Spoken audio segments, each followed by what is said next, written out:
Humanism started as an organized movement with leaders leaving churches, synagogues, and realizing that there was a need for an alternative community.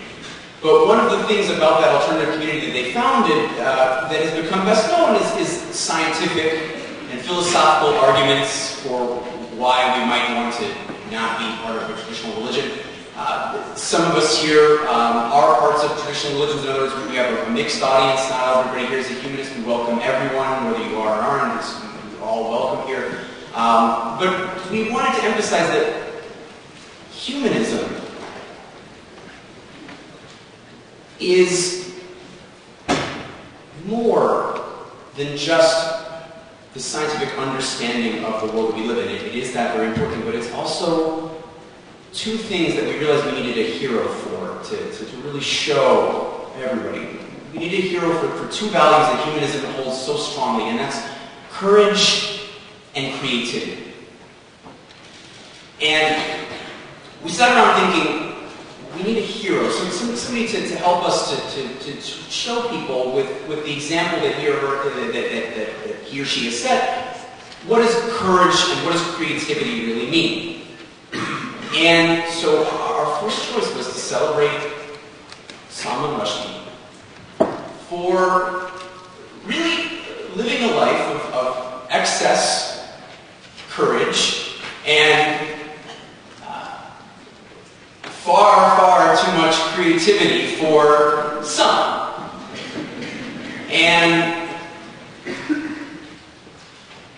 one of the things that I'll just share a story that really sums up to me why I am so honored to do this today is, heard a story, it could be apocryphal somehow, I apologize, but I think it's true that after the furor over the first, the least funny Valentine you ever received,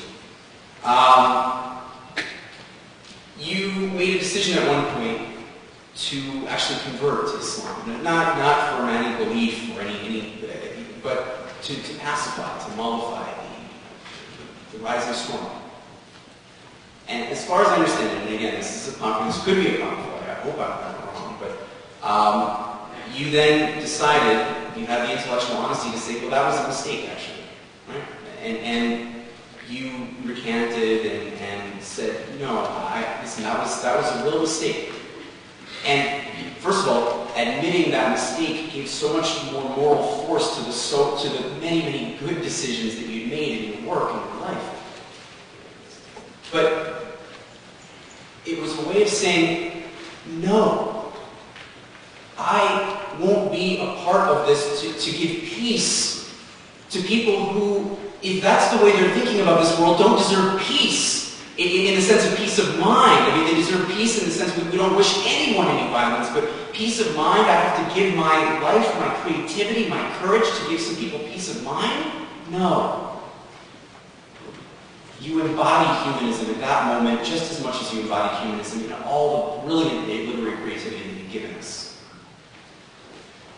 And you upheld at that moment what John Stuart Mill said, which is the price paid for this sort of intellectual pacification is the sacrifice of the entire moral courage of the human mind. And that's why we wanted to honor your life of achievement. You really have achieved so much in our culture for humanism and for all of us. So thank you.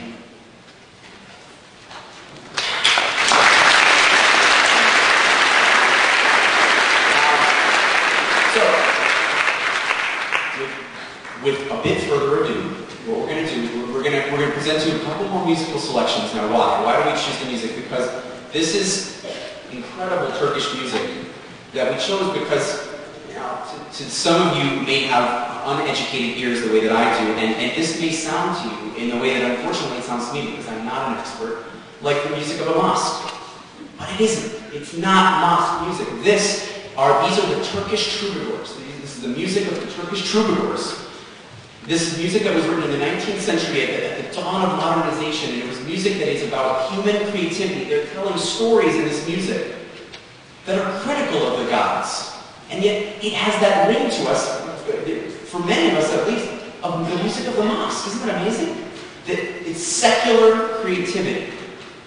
And we're also going to have then secular creativity of a different cultural group. We've decided to bring in the Workmen's Circle Yiddish Chorus to sing us a secular song of peace. Because again, this is about bridging barriers through humanism, through human creativity. We're going to have a little music, and we're going to introduce the best person, perhaps, we're going to introduce Fred Edwards, who is the best person to introduce the significance of this award to humanism. And then Dan Menaker, the best person to introduce the award, and well, okay, then I promise you, we will get to what we're all here waiting for. I know, you know, we're waiting for it, but this will help us to get the spirit of the evening full. So please, without